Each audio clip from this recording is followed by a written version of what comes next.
Treasure Island by Robert Louis Stevenson. Chapter 13. How My Shore Adventure Began. Vocabulary. Boom is a horizontal pole running along the bottom of a sail. A block is a pulley with a grooved wheel for holding a rope.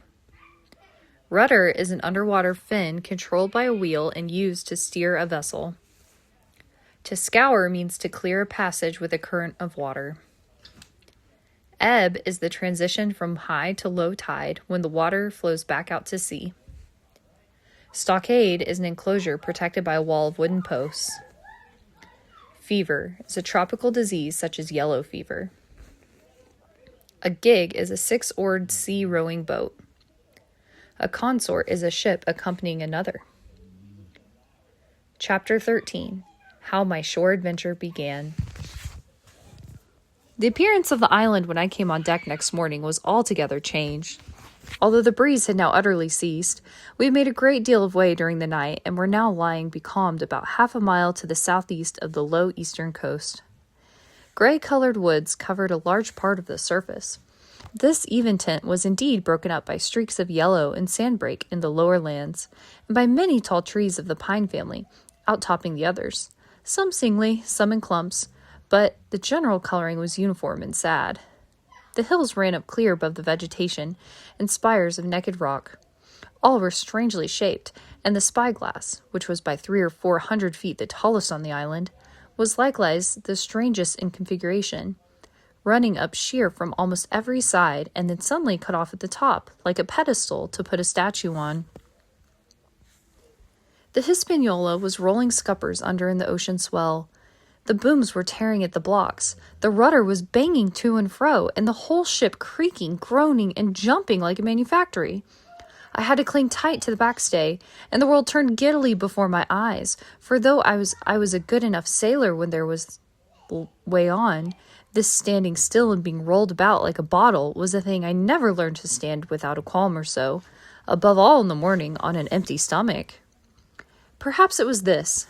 Perhaps it was the look of the island, with its gray, melancholy woods, and wild stone spires, and the surf that we could both see and hear foaming and thundering on the steep beach. At least, although the sun shone bright and hot, and the shore birds were fishing and crying all around us, and you would have thought anyone would have been glad to get to land after being so long at sea, my heart sank, as the saying is, into my boots, and from the first look onward I hated the very thought of Treasure Island.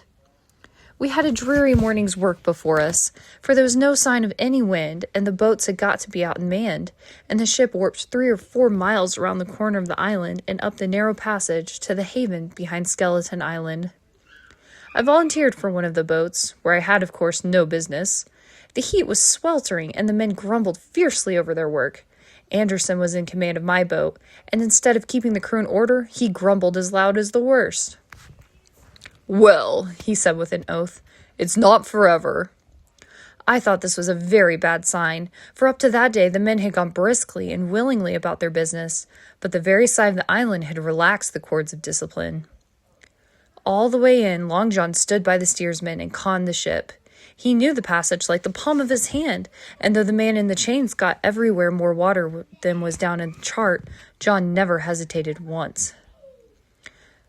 "There's a strong scour with the ebb," he said, "and this here passage has been dug out, in a manner of speaking, with a spade." We brought up just where the anchor was in the chart, about 1/3 of a mile from each shore, the mainland on one side of the Skeleton Island on the other. The bottom was clean sand. The plunge of our anchor sent up clouds of birds wheeling and crying over the woods, but in less than a minute they were down again, and all was once more silent. The place was entirely landlocked, buried in woods, the trees coming right down to high quarter mark. The shores mostly flat, and the hilltops standing round at a distance in a sort of amphitheater, one here, one there. 2 little rivers, or rather 2 swamps, emptied out into this pond, as you might call it, and the foliage round that part of the shore had a kind of poisonous brightness. From the ship we could see nothing of the house or stockade, for they were quite buried among trees, and if it had not been for the chart on the companion, we might have been the first that had ever anchored there since the island arose out of the seas. There was not a breath of air moving, nor a sound but that of the surf booming half a mile away, along the beaches and against the rocks outside. A peculiar stagnant smell hung over the anchorage, a smell of sodden leaves and rotting tree trunks. I observed the doctor sniffing and sniffing like someone tasting a bad egg. "I don't know about treasure," he said, "but I'll take my wig there's fever here." If the conduct of the men had been alarming in the boat, it became truly threatening when they had come aboard. They lay about the deck growling together in talk. The slightest order was received with a black look and grudgingly and carelessly obeyed. Even the honest hands must have caught the infection, for there was not one man aboard to mend another.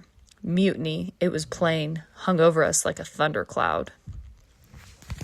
And it was not only we of the cabin party who perceived the danger. Long John was hard at work, going from group to group, spending himself in good advice, and as for example, no man could have shown a better. He fairly outstripped himself in willingness and civility. He was all smiles to everyone. If an order were given, John would be on his crutch in an instant, with the cheeriest "Aye, aye, sir," in the world. And when there was nothing else to do, he kept up one song after another, as if to conceal the discontent of the rest. Of all the gloomy features of that gloomy afternoon, this obvious anxiety on the part of Long John appeared the worst. We held a council in the cabin. "Sir," said the captain, "if I risk another order, the whole ship will come about our ears by the run. You see, sir, here it is. I get a rough answer, do I not? Well, if I speak back, Pikes will be going in 2 shakes. If I don't, Silver will see there's something under that, and the game's up. Now, we've only one man to rely on." "And who's that?" asked the squire. "Silver, sir," returned the captain. "He's as anxious as you and I to smother things up. This is a tiff. He'd soon talk him out of it if he had the chance. And what I propose to do is give him the chance. Let's allow the men all an afternoon ashore. If they all go, why, we'll fight the ship. If none of them go, well then, we hold the cabin. And God defend the right. If some go, you mark my words, sir, Silver'll bring 'em aboard again as mild as lambs." It was so decided. Loaded pistols were served out to all the shoremen. Hunter, Joyce, and Redruth were taken into our confidence and received the news with less surprise and a better spirit than we looked for.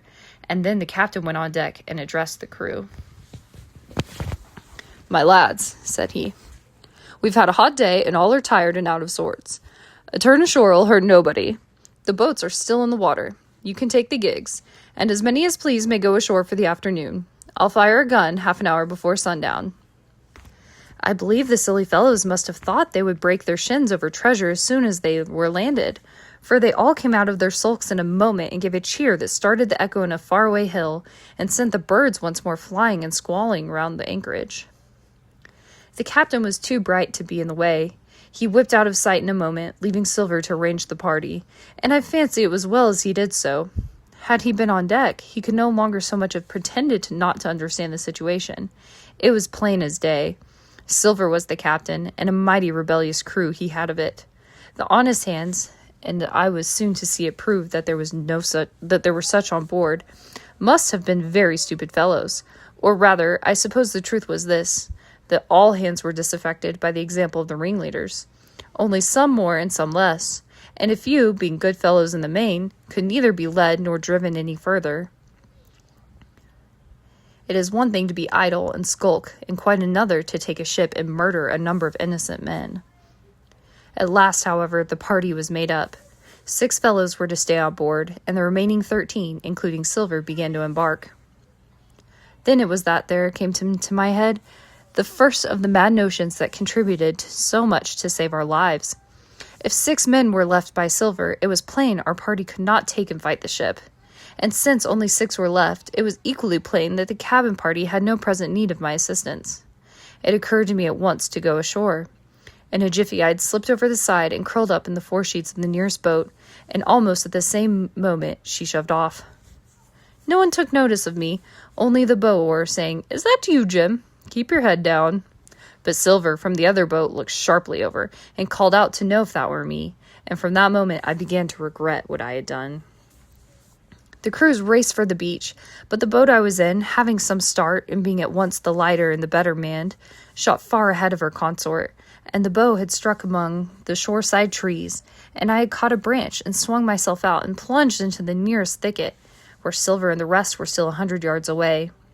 "Jim! Jim!" I heard him shouting, but you may suppose I paid no heed.